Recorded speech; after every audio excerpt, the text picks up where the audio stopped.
While the Hall of Fame game was going on, a big free agency signing happened with the Chicago Bears' Yannick Ngakoue. We'll talk about that, predicting the final top 10 of the NFL's top 100 and the top remaining free agents available in the NFL. All here on the Friday edition of the Locked On NFL podcast. Chris Carter and Lorin Cox coming at you. Let's get into it. You are Locked On NFL, your daily NFL podcast. Part of the Locked On Podcast Network, your team every day.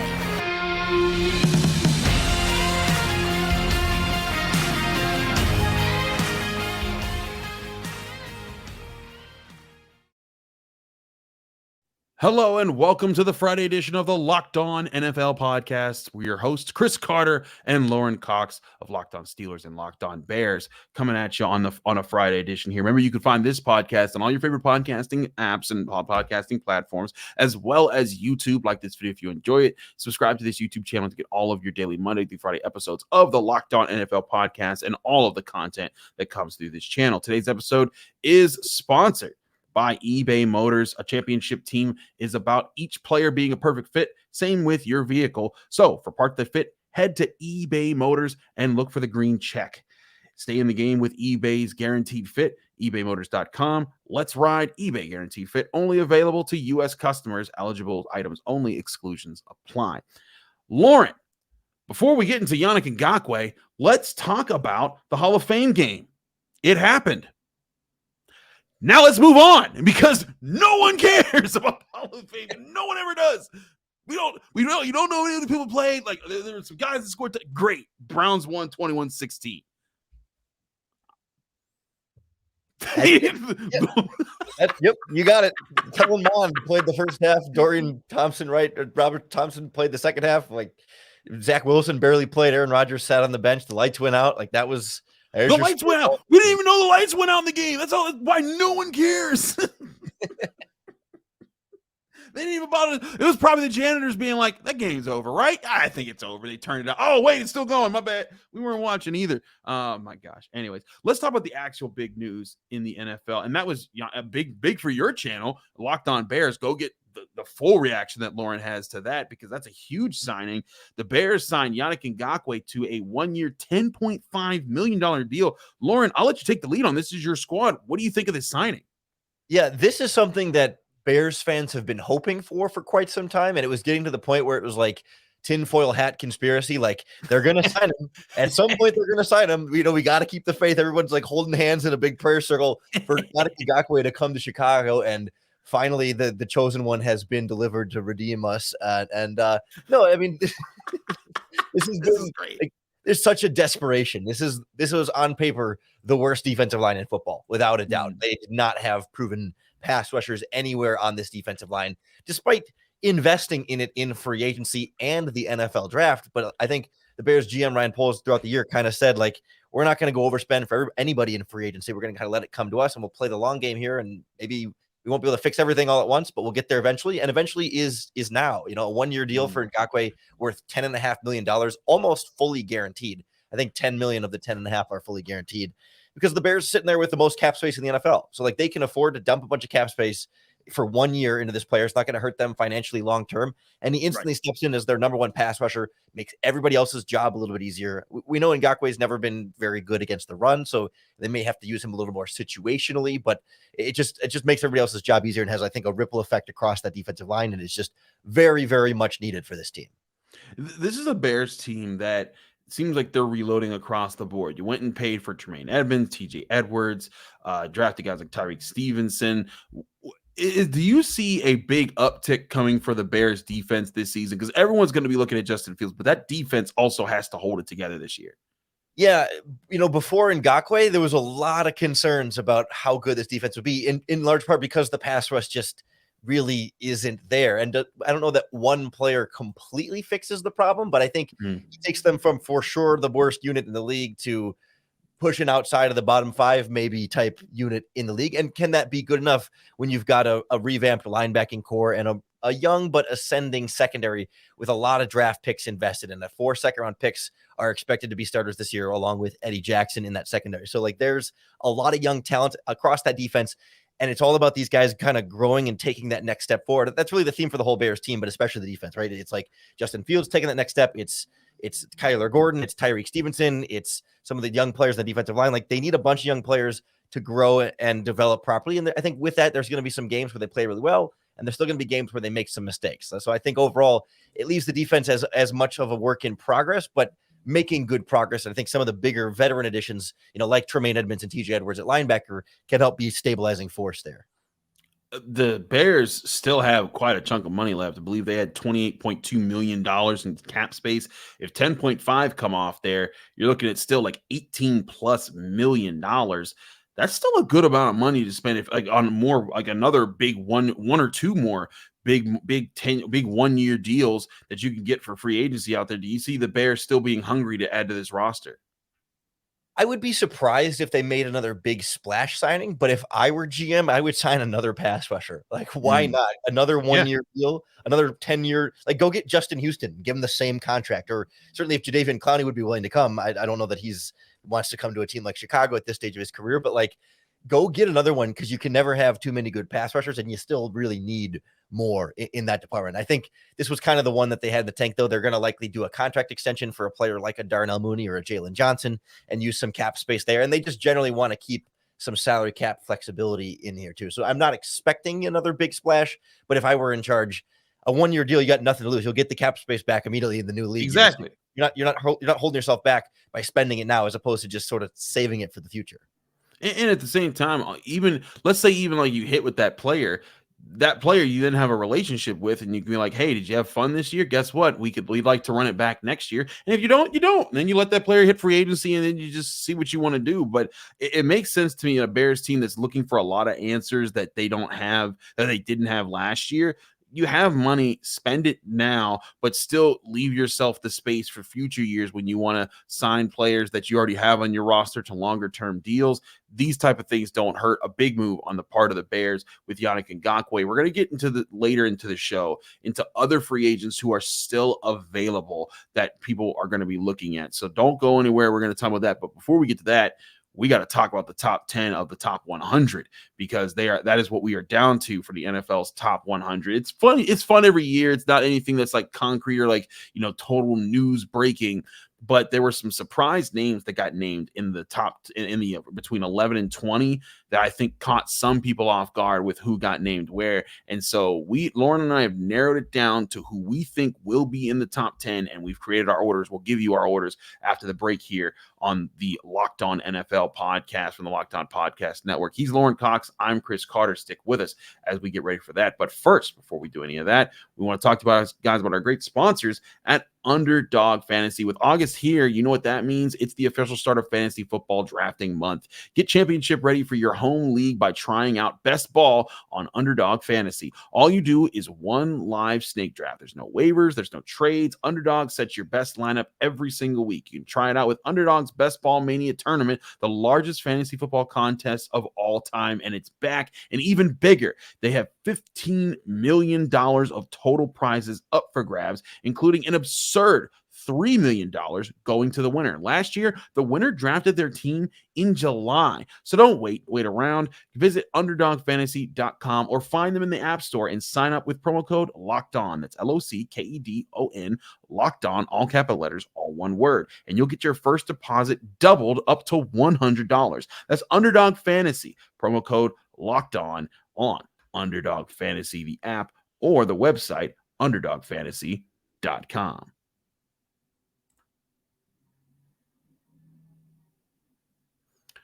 Back here on the Locked On NFL podcast, Chris Carter, Lorin Cox from Locked On Steelers and Locked On Bears. Let's talk some bigger league things. We focused on the Bears a lot there because of the Yannick Ngakoue signing, because that was a big deal. But let's predict some top 100. Won't be. What'd you say? Now we'll talk about something where the Bears won't be the top 10.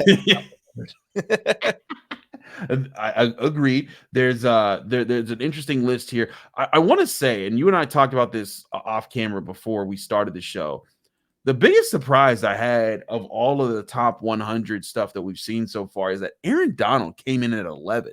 And I know that Aaron Donald is kind of tailing off. He's not the greatest defensive lineman of all time, like playing like it right now, but he's still playing like the greatest defensive lineman in football, and he's still eating people alive. And for him to be 11, I'm like, man, something's wrong with this list.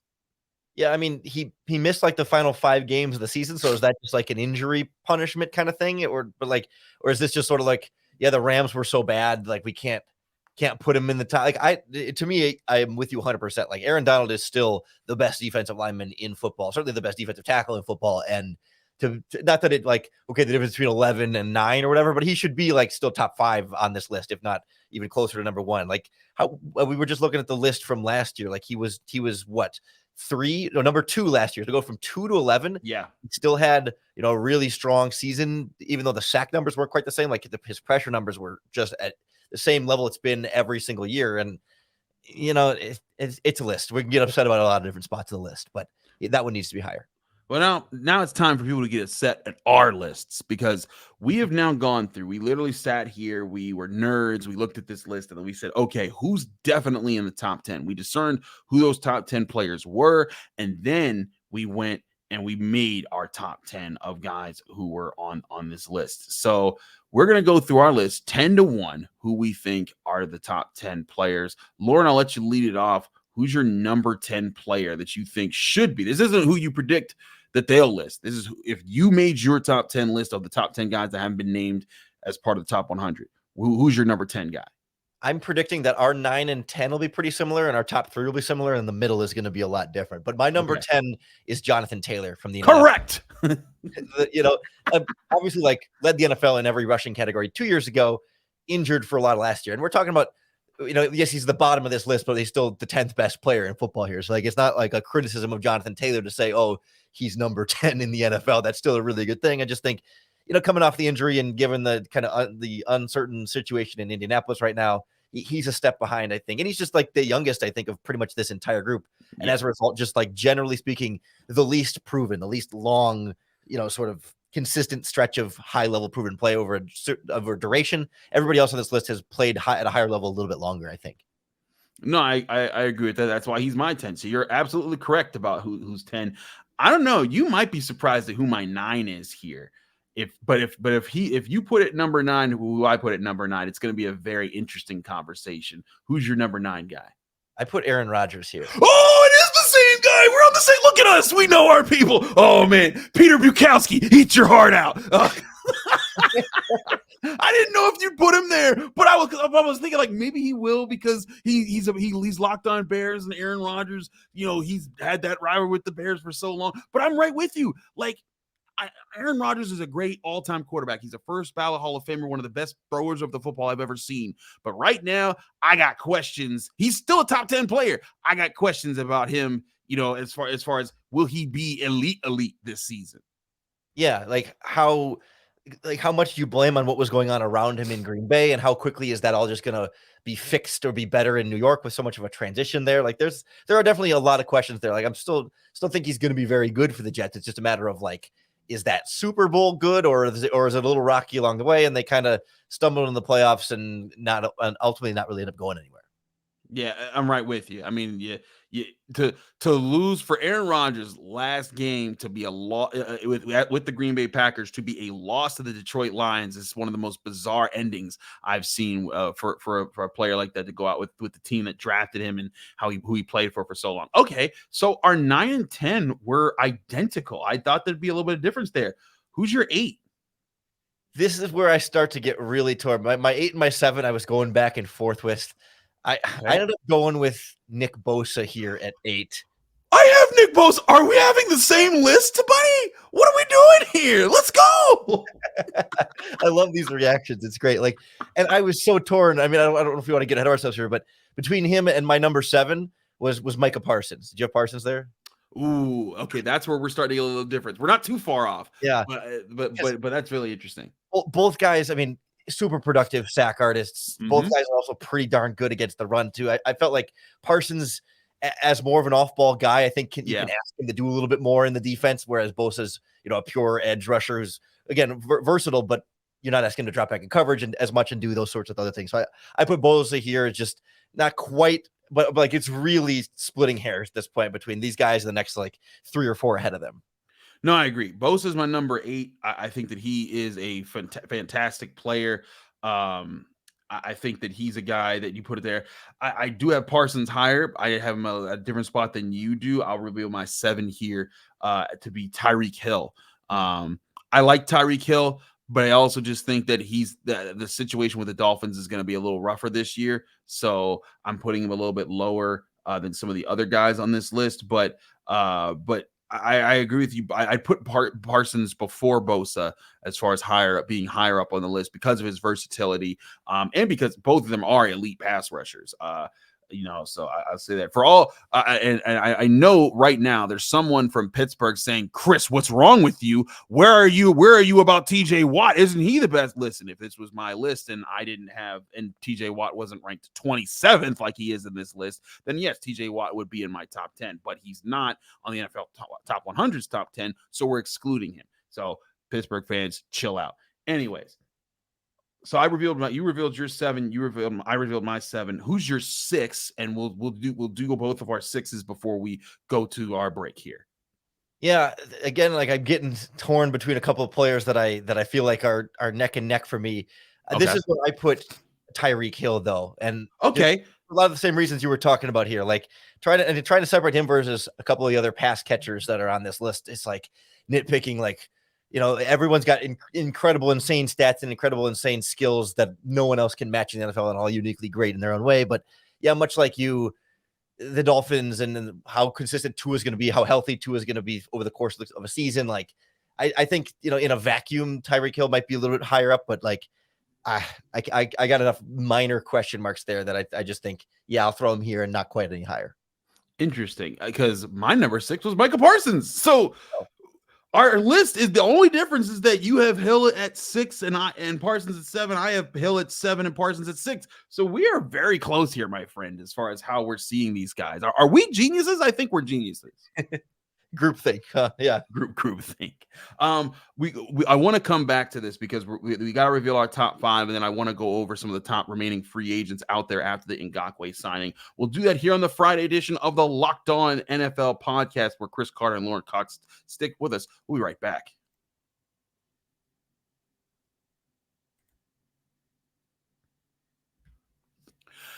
Back here on the Friday edition of the Locked On NFL podcast, Chris Carter, Lorin Cox, breaking things down. Lorin, let's get to our top 5 here. Who's your number 5 player? I went back and forth between this guy and Tyreek Hill. As I Freudian slipped the name, I was going to say Travis Kelce is who I'm going to put in here. Like, it's really hard to sort of rate a wide receiver versus a tight end, but I think Kelce, because not that he's the world's best blocker by any means, but I think especially in that Chiefs offense, like the threat of him as a blocker gives you a little bit more versatility, a little bit more of, like, you can disguise a little bit more what you're going to do with Travis Kelce, just a little bit more than you can with Tyreek Hill. And I just think he's also like the best tight end in football and like 3rd in the league in catches last year. I mean, that blew me away that he was ahead of a bunch of wide receivers. And I think he's also more important to the engine that kept the Chiefs offense going, more important than Tyreek Hill was. And that to me partially kind of lifted that up as well. I hear you there. My number 5 is Josh Allen. And still being top 5 isn't a slight on Josh Allen. But I am a little concerned that the Bills' window of opportunity with this crew is coming to a close. Josh Allen's going to get plenty more chances at winning a Super Bowl with the Bills, but they lost Tremaine Edmonds. He's now with the Bears. They're having to reload a little bit, and some of the guys that they paid to keep around, like Diggs, they're running out of time with this crew. So I think Josh Allen, he has benefited from the investments they made around him for some time, but last year was a disappointment for the Bills, and I think a little bit of disappointment for Josh Allen when we looked at how things played out last year. And he still had a great year. I mean, 35 touchdowns, 14 interceptions, but I think he needs to get those interceptions down. I think that he needs to be a little bit more consistent in limiting his mistakes. And if he does that, he'll be even higher on my list, but I am at my number 5. Who's your number 4 player? This is where I put Justin Jefferson. And again, It's like trying to separate Hill versus Jefferson versus Kelce feels like an impossibility, but Jefferson is the whole engine of that Minnesota Vikings offense. Like, you took him out of there and that team would not be anywhere close to the number of wins they had last season and would be much farther out of the playoff race. And yeah, Justin Jefferson's the best wide receiver in football, though, and I think he's just uniquely talented in so like the most well-rounded, uniquely talented wide receiver in football. I agree. He's my number 4 as well. I have him there. He's fantastically and I think it's going to be really interesting to see him and Jordan Addison with Kirk Cousins out there. That Addison's a guy I covered at Pitt for the time he was there before he went to USC. That kid's special. I don't think he's on Justin Jefferson's level, but I think that he could be an NFL, he could be a number 1 receiver in the NFL, and behind Justin Jefferson, he can be a really big problem for the team's second best cornerback who tries to line up with him, so long as Kirk Cousins doesn't mess everything up like sometimes he does. But let's go to our top 3 here. Who's your number 3 player? This is where I put Josh Allen.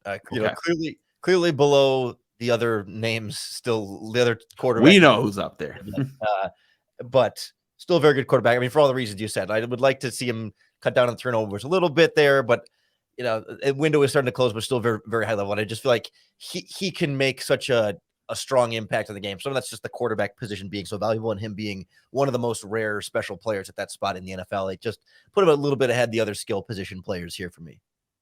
I'm with you. I put Kelsey at 3. This is where I put him there. And, it's not a slight to Justin Jefferson. I just think that Kelsey, part of it's his connection with his quarterback. And, if Kelsey played for another team, I might have him a little bit lower. But as far as the impact that he has on the game, I think him and Mahomes, there's a reason why those guys are the best offense, that they are the most terrifying duo in the league. When those two are on the field, you better be getting after it and playing your best game, because they are a threat to take over. I think our 2 and 1 are identical. You even said at the top of the show that our bottom and our top would be the same, but we've had a lot of similarities. I think we've had 10 was the same, 9 was the same, 8 was the same, 7 and 6 were flipped, 4 was the same. And so I'm assuming, is your number 2 Joe Burrow? It is. Okay. Yeah. Okay. If you put Joe Burrow at number 1, we were gonna have some words. I was be like, what's wrong with you, sir? Though Joe Burrow and Patrick Mahomes is a great rivalry right now in the NFL. Patrick Mahomes obviously being both of our 1s, while Burrow is both of our 2s. Yeah. I mean, to me, I think we saw Patrick Mahomes is a little bit more dynamic of an athlete. If we're nitpicking here between the two, and Joe Burrow has a better supporting cast overall. Certainly, Kelsey, I think, is not to look down upon Kelsey, but between Chase and Higgins and everybody else that Burrow has, and once you took Tyreek Hill out of the Chiefs' offense, they hardly missed a beat with Mahomes, and it's pretty phenomenal what he's been able to do, almost regardless of who's out there around him. And that's no disrespect to Joe Burrow. We're talking about the second best player in football versus the first best player in football, and unfortunately for Burrow, like Mahomes is still that guy until further notice.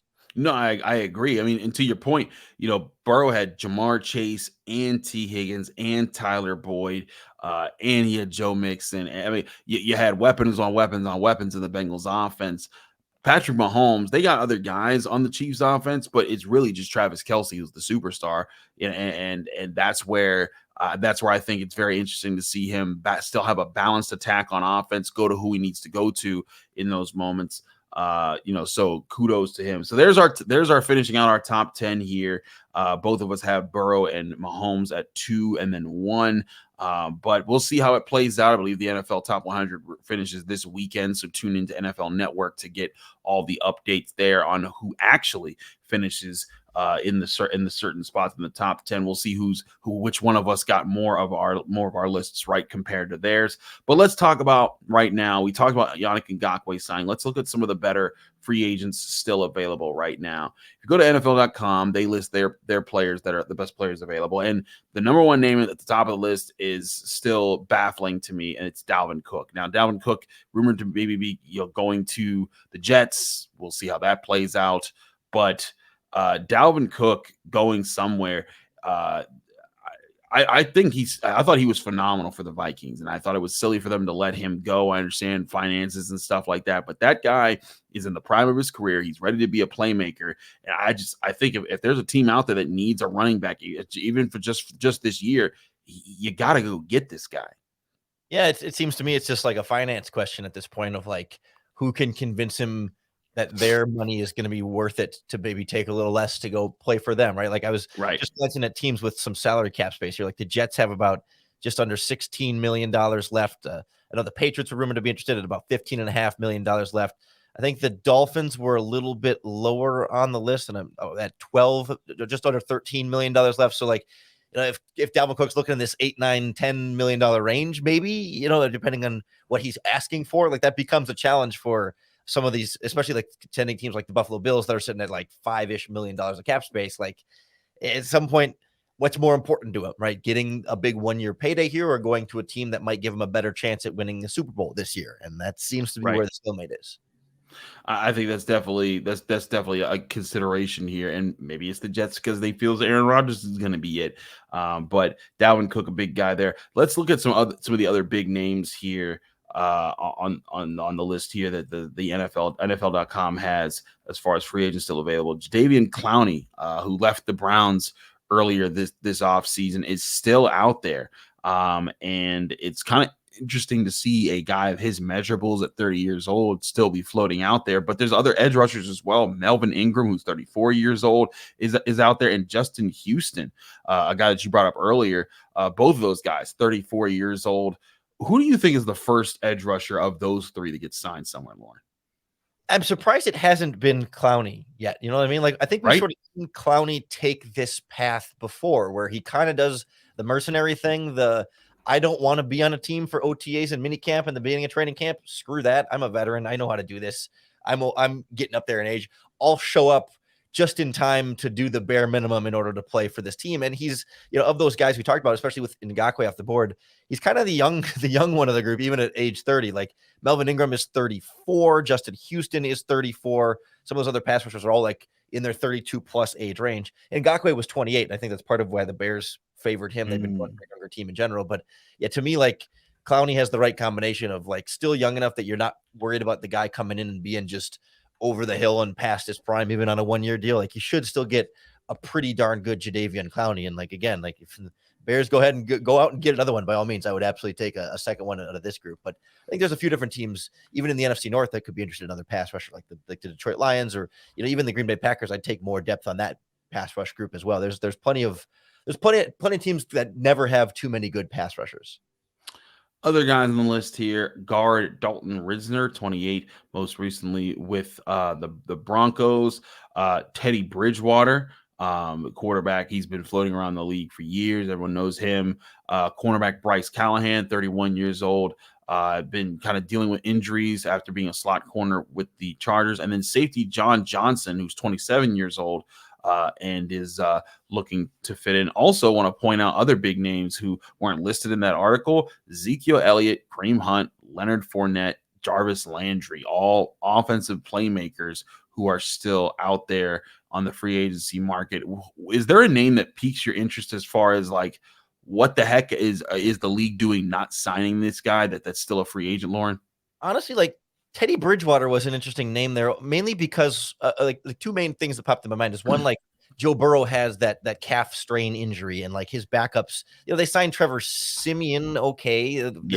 He's a mediocre backup, but I also think like Green Bay right now, their backup quarterbacks are Sean Clifford from Penn State, Danny Etling, the former LSU undrafted free agent, and then Alex Mago from the XFL. Like Jordan Love is their most experienced quarterback on the roster. You'd think a veteran like Teddy Bridgewater or even Carson Wentz could have some valuable experience and mentorship to be able to provide to Jordan Love stepping into a bigger role there. Like the quarterback position is just too valuable. And a lot of teams seem to be opting to go with crappy backups when I feel like Bridgewater is by no means, a guy I want to be starting for 17 games, but you throw him in as a backup, you feel like you're not doomed from the start. I'm right with you. Teddy has been a guy who can manage offenses. He's smart.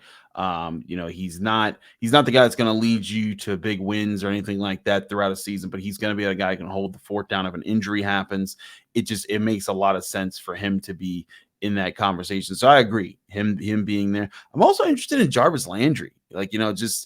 I know that he's had some injuries and that he's 30 and everything, but like he's been a pretty good receiver, and he's a veteran, and he's a guy who I think that, if you were to sign him, he'd be a smart route runner who would know how to pick his spots and know how to be competitive at the right moments. It's another guy that I'm a little surprised is still bouncing around there in free agency. Yeah, I think you're 100% right. Like, it's weird that there's guys that you feel like are starting talent, or at least borderline starting caliber talent, still sitting out there. at this stage of the game when it's like, okay, it's like training camp has started. It was one thing when it's part of the offseason, but like now it's go time. This is when guys are getting up to speed with their new teams, even if they're just signing a little bit late. Like even Ngakoue is like pushing it a little later than we might have thought he would have signed. And like we talked about a little bit too, we got a good 10 different teams that have $15+ million in cap space right now, right? It's not like no one has any money and none of these players want to take any cheap deals. Like guys, teams have money to spend. I know the teams that have money tend to be the lesser good teams, but like the Cowboys and the Bengals, the Lions, they still have some pretty decent cap space. The Browns, the Jets, the Patriots, even the Eagles have some money to spend here. Like if these teams are waiting for a contender, like these players waiting for a contender, those teams are out there. Those teams have money. What's the holdup at this point? It's a good question. We'll see if there's a holdup that continues as training camps continue across the NFL. The Locked On or NFL podcast will continue next week. But football is back. The Hall of Fame game has been played. Preseason is about to really be underway very soon here. Lorin, thanks so much for joining me here, filling in for your boy Q. Because sometimes I just gotta work with Lorin because Q's too good for this show. No, I'm playing. Q's just a busy man. It's training camp, and training camp is crazy on all of us. But Lorin, let people find you, follow you, and get more of your work.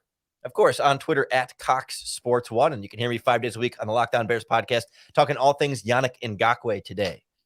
Absolutely. Check him out there. If you're a Bears fan or you just want to learn more about what's going on with Yannick Ngakoue, go to Locked On Bears. Lauren's going to have all of it in the best way. Check out that podcast there. I'm your host, Chris Carter, here on the Locked On NFL podcast. You can find me on Twitter and Instagram at Carter Critiques. You can read where I work at the Pittsburgh Post-Gazette, where I'm covering Pitt football training camp, and I'll be there tomorrow. If you saw some Pitt football players scoring for the Jets, that's because they drafted a lot there, and there's going to be some more prime Pitt players in the NFL draft. Get some of our insights there on who those players might be with our coverage at the Post-Gazette. You can also find me on the Locked On Steelers podcast Monday through Friday, just like Locked On Bears, just like Locked On NFL, breaking things down on your favorite podcasting apps and on YouTube. Thanks again, everyone, for joining us here on the Friday edition. We'll be back next week as we start to talk about more preseason football and getting ever so closer to the end of the season.